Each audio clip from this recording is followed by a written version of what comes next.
You're tuned in, and this is your rapid briefing on the most significant headlines shaping India right now. We're cutting through the clutter to bring you a focused analysis of what's making news. And we're not just, reading headlines. We'll unpack these, look at the why behind them, and maybe explore some of the potential ripples. Exactly. We've curated the top stories, everything from sports triumphs, geopolitical tensions, economic shifts, right through to social issues.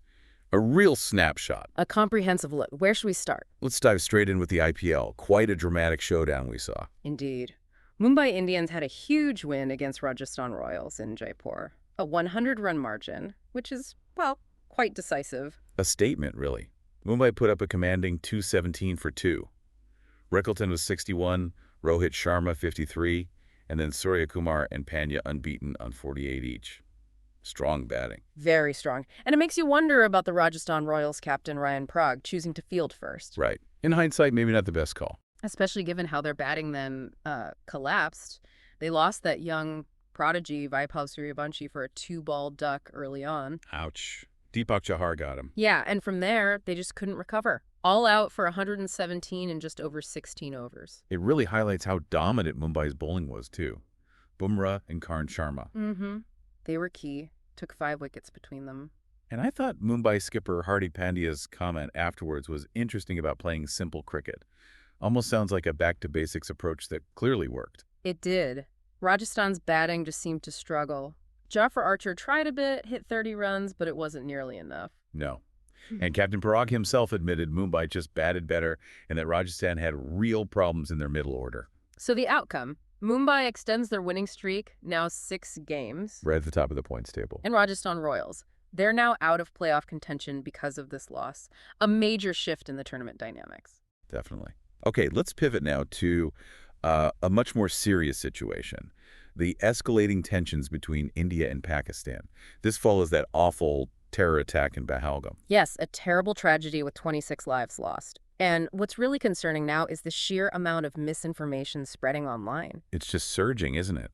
False claims about shelling, about internet being cut off, even deportations. Creating a lot of fear and uncertainty. Authorities, the police and security forces are having to issue advisories, telling people to be wary of fake news. We saw that specific rumor about an internet shutdown near the Lhasa, right? Oh, yeah. And firing in border towns. Yeah, and a resident there, Zafar Iqbal from Erie, quickly confirmed it was false. But these things spread so fast. And that other story about the mother of Sharia Chakra awardee Mudassir Ahmad supposedly being taken for deportation. Which the family and police immediately dismissed as completely false. It just shows how malicious some of this misinformation can be. Absolutely. The Army is urging the media, quite strongly, to avoid reporting unverified claims.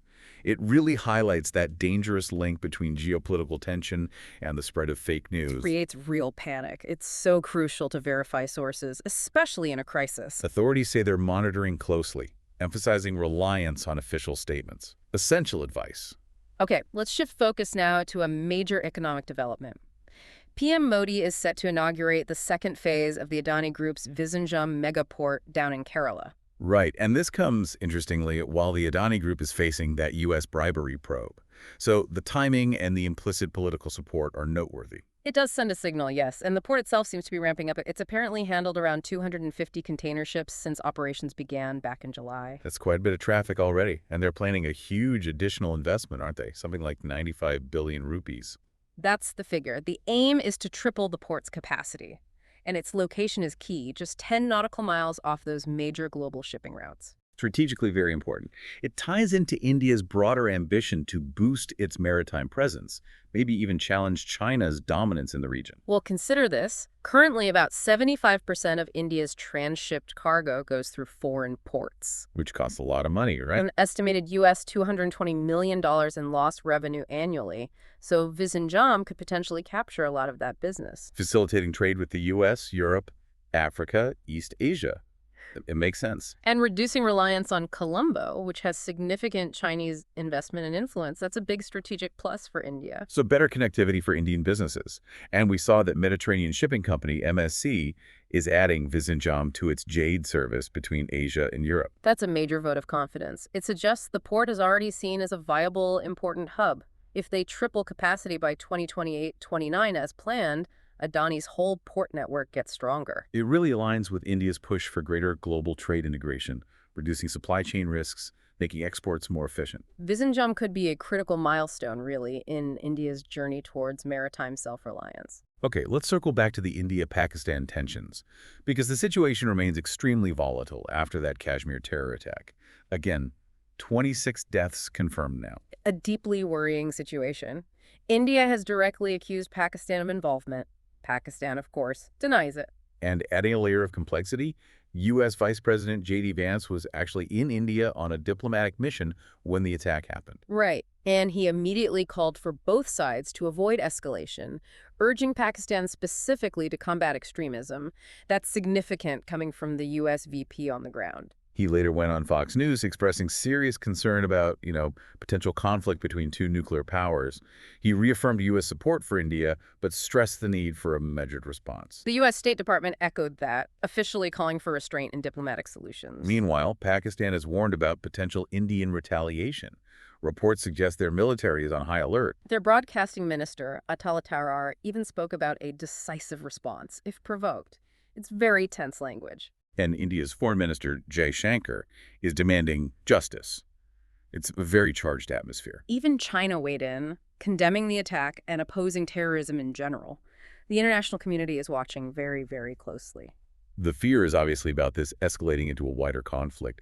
Diplomatic intervention seems absolutely crucial right now. The Biden administration is reportedly monitoring everything, trying to prevent escalation and encourage dialogue. But it remains a very volatile crisis with potentially huge consequences. Okay. Shifting gears to the corporate world in India, we're seeing an interesting trend. Companies hiring more super specialist executives, COOs, CMOs, CTOs, with very deep expertise. Yeah, it seems driven by disruptions from AI and just this sheer complexity of modern markets. It's like CEOs are needing to delegate more operational stuff to focus purely on strategy. Makes sense. You see leading companies like Bajaj Finserv, TCS, Microsoft doing this. Well, think about it. Rapid tech shifts, incredibly intricate global supply chains. It's almost impossible for one single executive, even a CEO, to oversee everything effectively anymore. So we're seeing a surge in these C-suite appointments. Yes, but also exits. The numbers suggest quite a bit of pressure and strategic shuffling. COO appointments went up 80 in FY25 compared to 60 the year before. Okay. But COO exits more than doubled. 53 left in FY25 versus 22 in FY24. Wow. That suggests those roles are demanding maybe high turnover. Could be.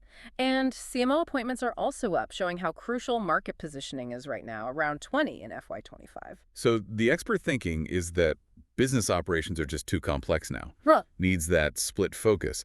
CEO on strategy, COO on execution. Precisely. And the CTO role is obviously vital for navigating tech disruption, while the CMO handles the equally fast-changing market and consumer side. It feels like a fundamental shift, recognizing that deep specialization is key to staying competitive, agile, and resilient. Definitely. The rise of the super specialist executive seems like a lasting change in corporate leadership structure. Now let's look at regional trade dynamics again, specifically between India and Bangladesh.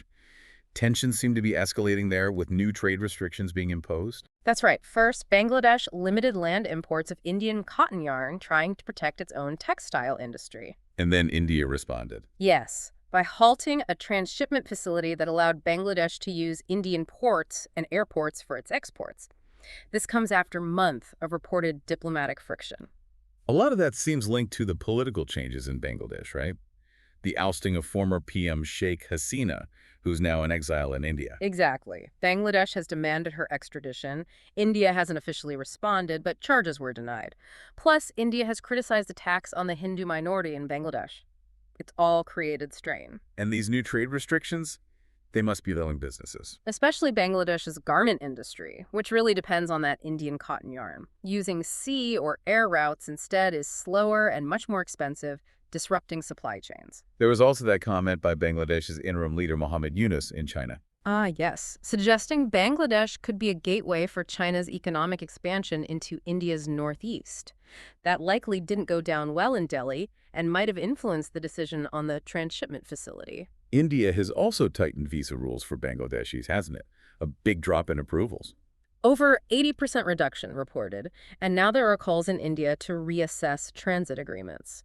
Plus, Bangladesh seems to be strengthening ties with Pakistan. which raises concerns in India about shifting regional alliances naturally. Analysts are definitely warning that this tit for tat could seriously harm trade and economic relations long term between the neighbors. Okay, on a potentially more positive trade note, there's movement between India and the European Union on their free trade agreement talks. Yes, they're actively working to reduce trade barriers, both tariff and non-tariff ones, aiming to get that FTA finalized. India's Commerce Minister Piyush Goyal has set a target, right?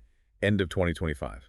That's the ambitious goal. The focus is on better market access for both sides, diversifying supply chains, which is a big theme globally now, and generally deepening the economic partnership. Minister Goyal emphasized boosting innovation, competitiveness, investment, even mobility of professionals. A future-ready agreement, he called it. If they can pull it off, it would be a significant boost for both economies. Stronger ties, more growth, more collaboration. And the timing is interesting. With global trade dynamics shifting so much, both India and the EU seem keen on locking in stable, beneficial relationships. The aim is a smoother business environment. That means tackling regulatory hurdles too, making cross-border operations more efficient. Less bureaucracy, easier trade. Sounds good. Stakeholders seem pretty optimistic about the potential benefits driving growth, investment, and just strengthening that bilateral relationship for the long haul. The ongoing talks show a real commitment, at least. Now for an interesting societal trend. It seems Indians are getting access to credit much earlier in life these days. Yeah, the average age for first-time borrowers has dropped quite significantly across generations. It's a real shift. What's driving it? Is it just higher incomes? That's part of it, especially rising disposable incomes for younger people, but also the boom in pre-approved loan offers and much wider availability of unsecured credit, think credit cards, personal loans. And technology must play a role. Absolutely. The Yandan Aadhaar Mobile, the Jam Trinity, streamlining financial access has been huge. It's such a contrast to, say, the 1970s. Back then, getting a home loan usually meant being in your 40s, needing a big down payment. Right. Now, many people start their credit journey in their mid-20s, often with these unsecured products first. There's a study on this, wasn't there? Yes, looked at over 10 million consumers. Found people born in the 1960s typically started borrowing around age 47, mostly secured loans like mortgages. And the younger generation. Those born in the 1990s are entering the credit market much earlier, often between 25 and 28. And the type of first credit product has changed too.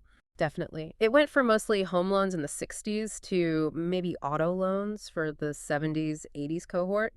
And now it's often unsecured credit first. Those pre-approved offers and banks partnering with employers must make it easier. For sure. And there's perhaps a mindset shift too, maybe more focus on instant gratification versus saving up for a long time.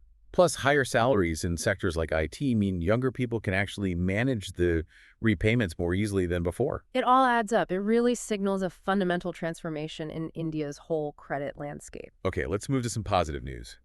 Indore has done it again, recognized as India's cleanest city. For the 7th consecutive year, that's incredibly consistent and impressive. They call it the Singapore of India sometimes. I saw that story about the UK tourist Daniel Pinto.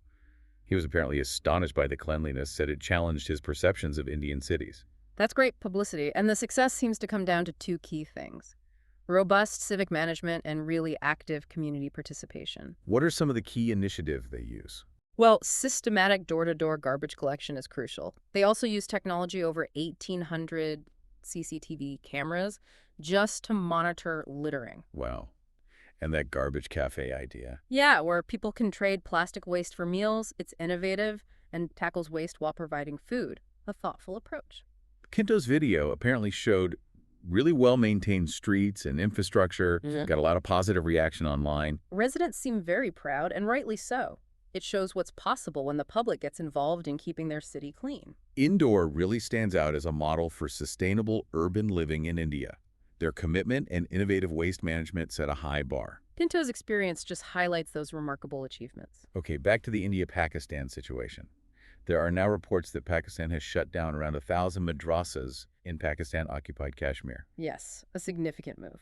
The reason cited seems to be fear that these institutions could be targeted because of long-standing allegations that some are involved in militant training. So it's a precautionary measure, essentially. as they brace for potential Indian retaliation after the Pahalgam attack. That appears to be the rationale. It adds to the already heightened geopolitical concerns. We mentioned earlier the reports of Pakistan putting forces on high alert, possibly closing airspace briefly over cities like Karachi and Lahore. Right, it all points to a very tense situation. There are also those unconfirmed reports about intensified diplomatic tensions, India possibly expelling diplomats, suspending agreements. And that statement attributed to Pakistan's defense minister about being prepared for an imminent strike, mentioning nuclear weapons as a last resort. Extremely concerning rhetoric. Coupled with PM Modi reportedly giving the Indian military complete freedom to respond. It's a volatile mix. International players like Saudi Arabia and Qatar are urging restraint. Understandably, there are widespread fears of broader regional instability. Analysts warn of significant consequences for trade, security, diplomatic relations if things escalate further. Global leaders are watching very closely, hoping diplomacy wins out. Let's hope so. Now, another potentially complicating factor in the region: controversial remarks from a retired Bangladeshi army officer. Ah, yes. Major General retired ALM Fazlur Rahman, suggesting Bangladesh should consider occupying India's northeastern states if India attacks Pakistan. Exactly. Extremely provocative language. And he's reportedly associated with Bangladesh's interim government under Muhammad Yunus. He made these comments on social media. Yes.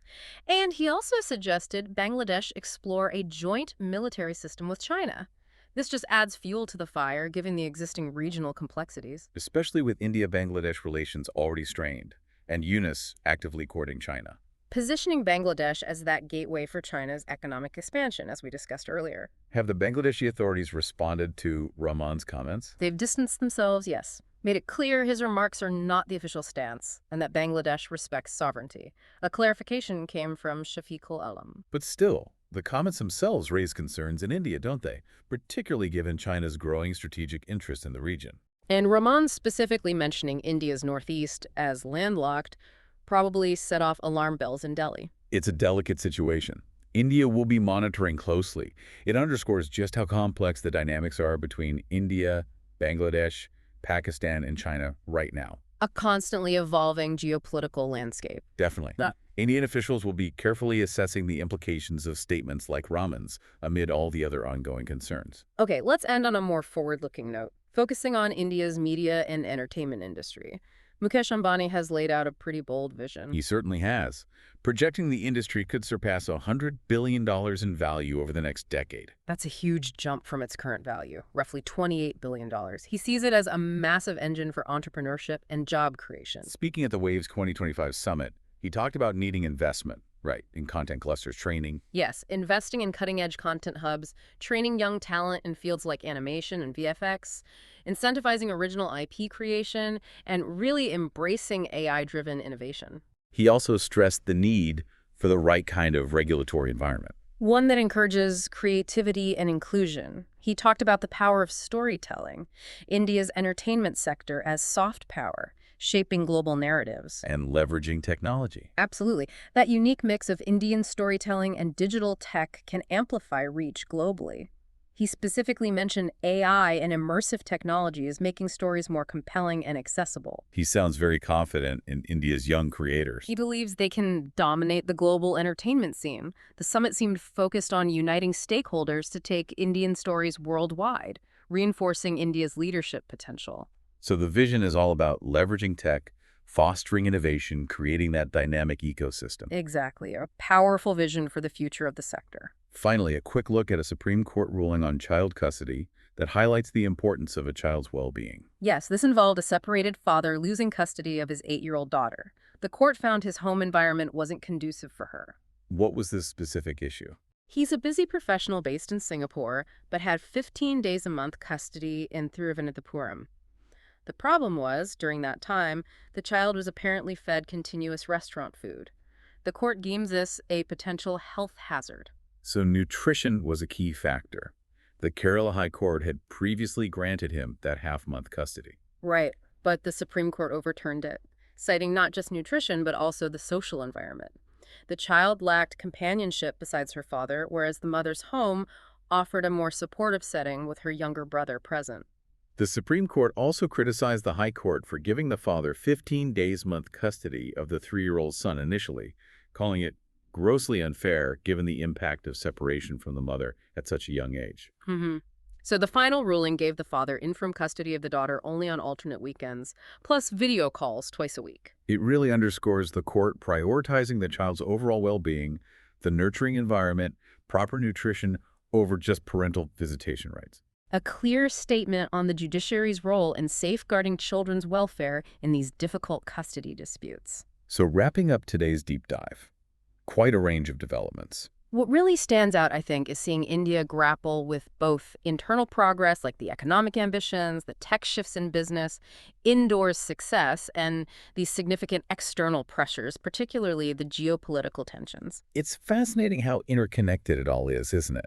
A cricket result seems miles away from diplomatic standoffs or corporate strategy, but they're all threads in this complex national story. Exactly. And these headlines, while capturing today, also plant seeds for what might come next. How will the push for maritime power intersect with regional tensions? How will AI really reshape industries and information flow? Lots to think about. Definitely. Consider how these trends might combine or clash down the line. So as you go about your day, maybe reflect on which of these developments caught your attention the most. What questions linger for you? This deep dive is really just a starting point. We encourage you to keep exploring, keep questioning, and form your own informed views. Until our next briefing.